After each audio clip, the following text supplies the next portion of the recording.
Falando a respeito de Headspace, o que alguns me perguntam, pô Thiago, eu não tenho ferramenta, como é que eu faço de uma maneira um pouco mais simples para acompanhar os meus estojos?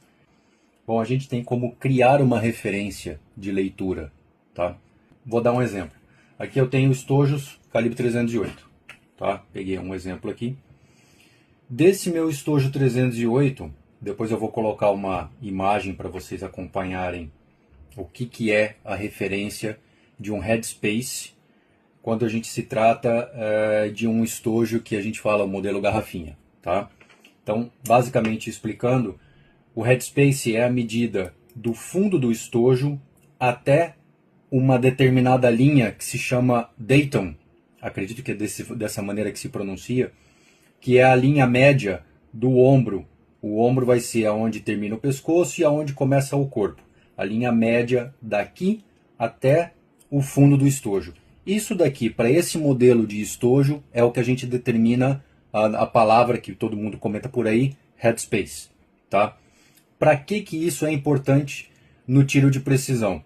Quando você faz o trancamento do ferrolho, para você saber se a tua munição não estará muito folgada dentro da câmara ou muito apertada, ao ponto que o ferrolho vai estar pressionando o fundo e essa parte de contato do ombro vai estar sendo esmagada contra a câmara lá dentro, tá? Então, existe um procedimento que o pessoal faz que se chama fireforming, que nada mais é do que você pega um estojo que está abaixo da dimensão da sua câmara, você dá uma carga um pouco mais quente na munição e a hora que você deflagra a munição, ela expande ao ponto dela fazer a conformação do estojo o mais próximo possível do que seria a sua câmara. Aí, baseado nesse estojo, você vai fazer o trabalho do teu headspace, se baseando de 2 milésimos a 4 milésimos, tá? O que o pessoal mais orienta são 2 milésimos de polegada a menos do que a dimensão da sua câmara, para você ter um estojo mais adequado para tiro de precisão, tá? Então, assim, Thiago, como que eu fico sabendo qual é a referência que eu vou criar para eu ajustar no meu die? Esse caso aqui eu tenho um estojo 9mm, tá? Tem um outro amigo que eu ensinei, ele faz com 1.40. O estojo ele tem que entrar na boca do outro estojo, ele tem que pegar em volta, certo? Então você vai pegar uma referência. Por que eu digo referência? Se a gente, deixa eu dar um zoom aqui, se a gente criar, dar uma olhada, tentar puxar um pouco mais de zoom. Tá. Se a gente olhar mais próximo aqui, a hora que eu introduzo o estojinho aqui em volta do pescoço, perceba que ele não vai exatamente no meio do ombro, tá? Ele está parando um pouquinho antes do ombro. A ponto 40 ela já vai um pouquinho a mais. A ponto 40 ela já deve parar quase que no meio do ombro aqui, tá? Mas como eu disse, a gente está criando uma referência. Referência para você poder ter uma leitura adequada do teu headspace. Então, até mesmo como critério de fazer uma coisa mais perfeitinha, eu peguei esse meu estojinho 9mm e eu coloquei uma linha nele, para eu ter uma orientação depois de sempre ter a mesma posição na hora que você for fazer a medida. Tá? Então, basicamente, o que eu vou fazer? Pegar o estojo, pegar o meu paquímetro, eu vou zerar o paquímetro, já está zerado, no caso medida em polegada. Vou pegar o estojo na orientação que eu comentei. Tá?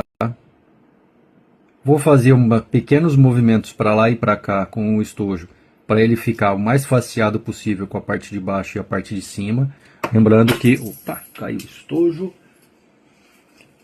Lembrando que o estojo precisa estar, além de faceado, ele precisa estar no meio